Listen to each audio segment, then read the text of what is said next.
Hello അസ്സലാമു അലൈക്കും. ഇന്നൊരു സിമ്പിൾ ഈവനിങ് സ്നാക്സിൻ്റെ റെസിപ്പിയാണ്. കുറേ കാലങ്ങളായി ആൾക്കാർ പറയുന്നു എൻ്റെ അടുത്ത് ഒരു ബജിയുടെ റെസിപ്പി ചെയ്യാൻ വേണ്ടിയിട്ട്, ആ ഒരു പ്രോപ്പർ വേല്ലേ.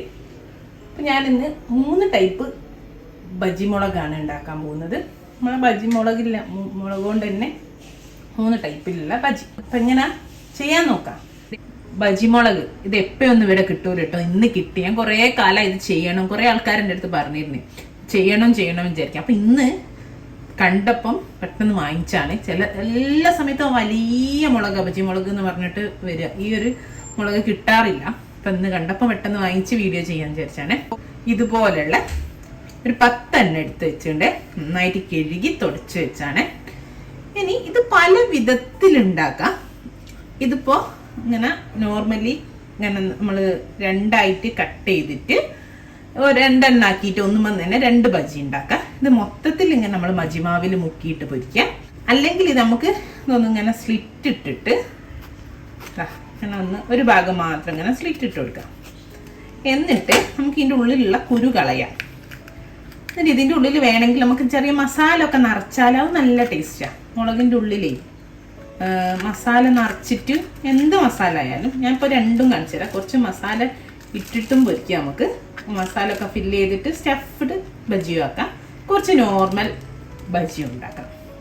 അപ്പം ഇതുപോലെ ആക്കാം. ഇനിയിപ്പോൾ കുരു ഉണ്ടായാലും കുഴപ്പമൊന്നുമില്ല കേട്ടോ. അപ്പോൾ അതേപോലെ തന്നെ ഇതിപ്പോൾ നല്ല എരിവുള്ളതാണെങ്കിൽ കുറച്ചൊരു എരിവ് നല്ലതാണ്. അല്ലാണ്ട് വെറും തീരെ എരിവില്ലാതെ കഴിക്കുമ്പോൾ ഒരു ടേസ്റ്റ് ഉണ്ടാവില്ല. കുറച്ച് നല്ല എരിവ്, നോർമലി ബജി മുളകിന് എരിവ് കുറവാണ്. നല്ല എരിവുള്ള മുളകാണ് നിങ്ങൾക്ക് കിട്ടിയെങ്കിൽ ഇതേപോലെ സ്ലിറ്റ് ഇട്ടതിന് ശേഷം നല്ല ചൂടുവെള്ളത്തിൽ ഒരു 2-3 മിനിറ്റ് ഇട്ട് വെക്കുക. എന്നിട്ട് എടുത്തിട്ട് തുടച്ച് മാറ്റുക. അപ്പം നല്ല എരിവ് പോവും കേട്ടോ. ഇനി ഞാനൊന്ന് കാണിച്ചു തരാം എങ്ങനെയാണ്. 1-2 ആക്കിയിട്ട് പൊരിക്കണമെങ്കിൽ ഇതുപോലെ ഇങ്ങനെ സ്ലിറ്റ് ചെയ്യുക. എന്നിട്ട് ഇങ്ങനെ എന്ത് ചെയ്യുക, ഈ ഞെട്ടടക്കം കട്ട് ചെയ്യുക. കണ്ട ഇതുപോലെ ചെയ്യുക. എന്താ ഇങ്ങനെയും കിട്ടുക. എന്നിട്ട് ഞാനിപ്പോൾ കുരു കളയുന്നില്ല കേട്ടോ. ഇത് ചെയ്യുന്നതിന്, സ്റ്റഫ് ചെയ്യുന്നതിന് മാത്രമേ കുരു കളയുന്നുള്ളൂ, അല്ലാത്തതിന് കുരു കളയുന്നില്ല. ഇനിയിപ്പോൾ ഞാൻ മുഴുവനാണ്, നിങ്ങൾ സ്റ്റഫ് ചെയ്യാതെ മുഴുവനാണെങ്കിൽ എന്ത് ചെയ്യുന്നത്, ഇവിടെ കുറച്ചൊന്ന് സ്ലിറ്റ് ഇട്ട് കൊടുക്കുക. കണ്ടോ. എന്നിട്ടിങ്ങനെ മാവിൽ മുക്കിയിട്ട് നമുക്ക് പൊരിച്ചെടുക്കാം. ഇങ്ങനെയൊക്കെ നമുക്ക് ചെയ്യാം കേട്ടോ. ഈ ബജി മുളക് കാണുമ്പം തന്നെ ഭയങ്കര നൊസ്റ്റാ. PG പഠിക്കുന്ന സമയത്ത് ഉച്ചക്ക് ഞങ്ങൾക്ക് ബജ്ജി, അധിക ദിവസം ഉച്ചഭക്ഷണം എന്ന് പറഞ്ഞാൽ പല വിധത്തിലുള്ള ബജ്ജി ആയിരിക്കും. മുളക് ബജ്ജിയോ, വായക്ക ബജ്ജിയോ, പൊട്ടാറ്റോ ബജ്ജിയോ, മുട്ട ബജ്ജിയോ, ഇങ്ങനെ അധികം ഇങ്ങനെ എന്തെങ്കിലും ആയിരിക്കും ഉണ്ടാവുക. ബജ്ജി ഉണ്ടാക്കുമ്പോഴും അതേപോലെ ബജ്ജി കാണുമ്പോൾ ഒക്കെ ഭയങ്കര ഒരു ഫീലിംഗാണ്. പണ്ടത്തെ കാര്യങ്ങളിലേക്ക്, PGന്റെ സമയത്തേക്കൊക്കെ പോകും. എല്ലാം ഒന്ന് ഇതുപോലെ മാറ്റി വെക്കട്ടെ. ഇപ്പം ഞാൻ 3 വിഭാഗമാക്കി മാറ്റിയിട്ടുണ്ട്. ഇത് 2ആയിട്ട് കട്ട് ചെയ്ത മുളക്, പിന്നെ നമുക്ക് ഫില്ല് ചെയ്യാൻ വേണ്ടിയിട്ട് ഒരു ഭാഗം മാത്രം ഇതാ അതുപോലെ ആക്കി കുരു കളഞ്ഞത്, പിന്നെ ഇതാ 2 ഭാഗവും ഇതുപോലെ ഒന്ന് പൊട്ടിച്ച് വെച്ചു. ഇങ്ങനായിട്ട് 3 ആക്കിയിട്ട് ഈ 10 മുളകിനെ മാറ്റിയിട്ടുണ്ട്.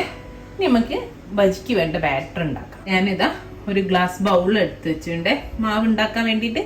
ഇനി അതിലേക്ക് 1.5 കപ്പ് നമ്മളെ കടലപ്പൊടി ചേർത്തി കൊടുക്കുന്നുണ്ട്. അതിലേക്ക് ഇതാ ഒരു 3 ടേബിൾ സ്പൂണ് നമ്മളെ അരിപ്പൊടി. ഞാനിതാ 1.5 ടീസ്പൂണ് കാശ്മീരി ചില്ലി പൗഡർ. ഇനി കുറച്ച് ഇതാ ഒരു 1/4 ടീസ്പൂണ് നമ്മളെ കായപ്പൊടി ചേർത്തി കൊടുക്കുകയാണേ.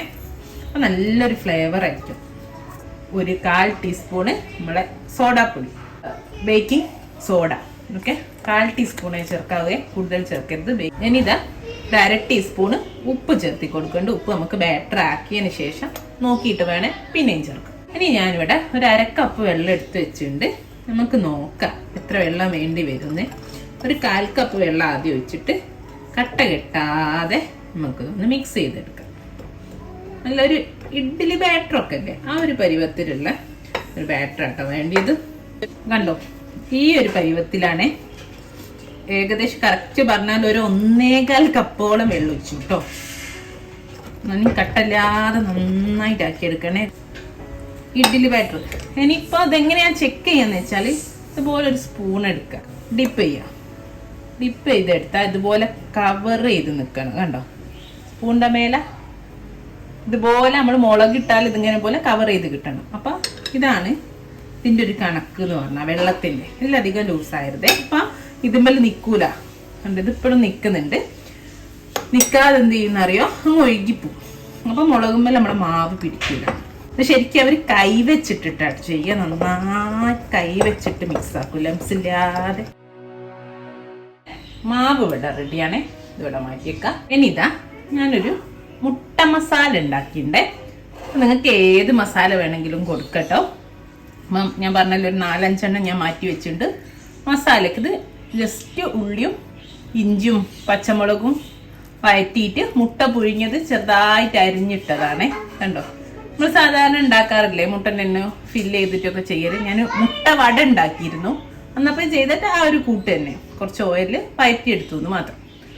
ഇത് ഫില്ല് ചെയ്ത് കൊടുക്കുക. നിങ്ങൾക്ക് ഇപ്പോൾ ഇത് തന്നെ വേണമെന്നില്ല കേട്ടോ. ഇനിയിപ്പോൾ വെറുതെ ഇങ്ങനെ ഉള്ളിയൊക്കെ വഴറ്റിയാൽ കുറച്ച് ഉരുളക്കിഴങ്ങ് പുഴുങ്ങി പൊടിച്ചിടാം. അപ്പോൾ ഉള്ളി വാട്ടാണ്ട് ഉരുളക്കിഴങ്ങ് പുഴുങ്ങി സ്മാഷ് ചെയ്തിട്ട് അതിൽ ഉള്ളിയും കുറച്ച് കായപ്പൊടിയും ഉപ്പും ഒക്കെ ചേർത്ത് കുറച്ച് മല്ലിയിലയൊക്കെ ഇട്ട് അങ്ങനെ ഏത് ഇനി ചിക്കൻ്റെ ഫില്ലിങ് കൊടുക്കുക, എന്തും കൊടുക്കട്ടോ. ഇനി വെറുതെ ഉള്ളിയൊക്കെ ഒന്ന് മുറിച്ചിട്ടിട്ട് തിരുമുളക് പൊടിയും കായപ്പൊടിയും ഒക്കെ ഇട്ട് തിരുമ്പി അതും വേണമെങ്കിൽ നിറയ്ക്കാം. എന്ത് വേണമെങ്കിലും നിറയ്ക്കാം. അത് നിങ്ങളുടെ ചോയ്സാണേ. ഞാനിപ്പോൾ മുട്ടയും ഈ പച്ചമുളക് കൂടെ കടിക്കുമ്പോൾ നല്ലൊരു ടേസ്റ്റ് ആയിരിക്കും. അതുകൊണ്ട് ചെറിയൊരു മസാല ഉണ്ടാക്കി, അത്രേ ഉള്ളൂ.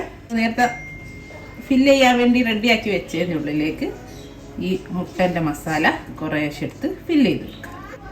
എല്ലാ ഭാഗത്തൊക്കെ ആക്കിയിട്ട്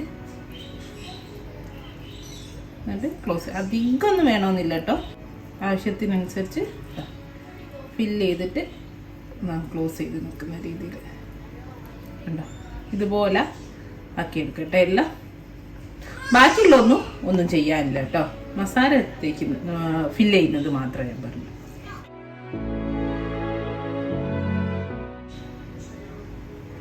ഇതുപോലെ എല്ലാം 5 എണ്ണം ആക്കി എടുക്കട്ടെ. സ്റ്റഫ് ചെയ്ത് വെച്ചാണ്ടോ ഈ പുറമ മസാല ആവാതെ നോക്കണേ. മസാല ആയാലും ഒരു ടിഷ്യൂ ഒക്കെ വെച്ചിട്ട് തൊടിച്ചു കളഞ്ഞാൽ മതിയേ. ബാറ്ററിലാവാതിരിക്കാൻ വേണ്ടിയിട്ടാണ്. പുറമൊക്കെ മസാല ഉണ്ടെങ്കിൽ ബാറ്ററിലാവുമല്ലോ.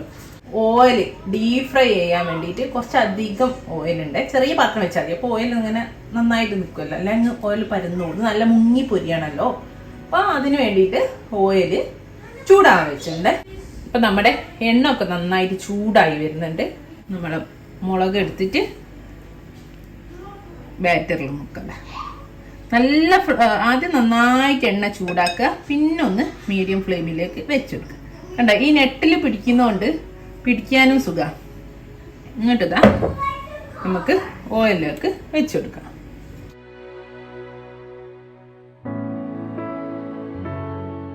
ഇതുപോലെ ഇട്ടെടുക്കാം കേട്ടോ.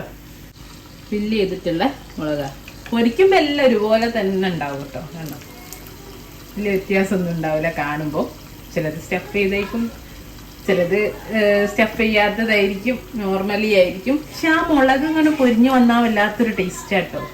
കണ്ടോ, ഈ ബാറ്റർ ലൂസായി പോയാൽ ഇതുപോലെ കിട്ടില്ല കേട്ടോ, അങ്ങ് പോവും. നമ്മൾ ഇതുപോലെ എടുത്തിട്ടിടാനൊക്കെ ഭയങ്കര പാടായിരിക്കും. ഇതിപ്പോൾ കണ്ടോ, നമ്മൾ സോഡാപ്പൊടി ഇട്ടുകൊണ്ടും നന്നായിട്ട് ഇങ്ങനെ പൊങ്ങി വന്നുണ്ട്. അതാ കണ്ടോ, എല്ലാ ഭാഗവും ആയില്ല കേട്ടോ. ഒന്നുകൂടെ ആയിക്കോട്ടെ. നമ്മൾ ആദ്യം ഇട്ട 2 എണ്ണം നന്നായിട്ട് ഇതുപോലെ ആവണം കേട്ടോ. കണ്ടോ, ഈ ഒരു കളറായാൽ നമുക്ക് എടുക്കാം. നല്ല ഹൈ ഫ്ലെയിമിൽ ഇട്ടിട്ട് ആദ്യം തന്നെ അങ്ങ് കരിച്ച് കളയരുത്. ഇത് നമ്മൾ സ്റ്റഫ് ചെയ്ത് ലാസ്റ്റ് ഇട്ടില്ല. അതാ ഒന്നുകൂടെ ഈ ഭാഗം കൂടെ ഒന്നാണ്ട്. കണ്ടോ, ചില ഭാഗത്തൊക്കെ ആയിട്ടുണ്ട്. ഒന്നുകൂടി ഒന്ന് കളറൊന്ന് റെഡിയായി നമുക്ക് എടുക്കാം. എന്നിട്ട് ഇതിടാം, ഇതുകൂടെ എടുത്തിട്ടിടാം ബാക്കി കേട്ടോ.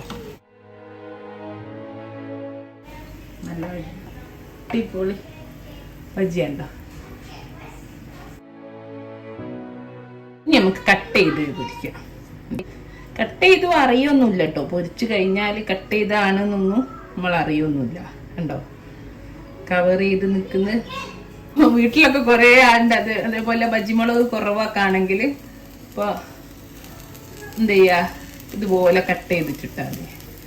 അപ്പോൾ അറിയില്ല. കണ്ടോ, പൊരിഞ്ഞ് വരുമ്പോൾ ഒക്കെ ഒരുപോലെ ഉണ്ടാവും ചെയ്യും. ഉള്ളിലേക്കൊക്കെ ഈ മസാല പിടിക്കുകയും ചെയ്യും. കണ്ടില്ലേ, മറ്റേതുപോലെ തന്നെ ഇതും പൊങ്ങി വന്ന് എല്ലാ രണ്ട് ഭാഗവും ഇതേപോലെ ഉണ്ടാവും. നൂടിയായിട്ട് ഞാൻ കാണിച്ചു തരാം കേട്ടോ. എല്ലാ ഭാഗവും ഒരുപാടായിട്ട് കണ്ട.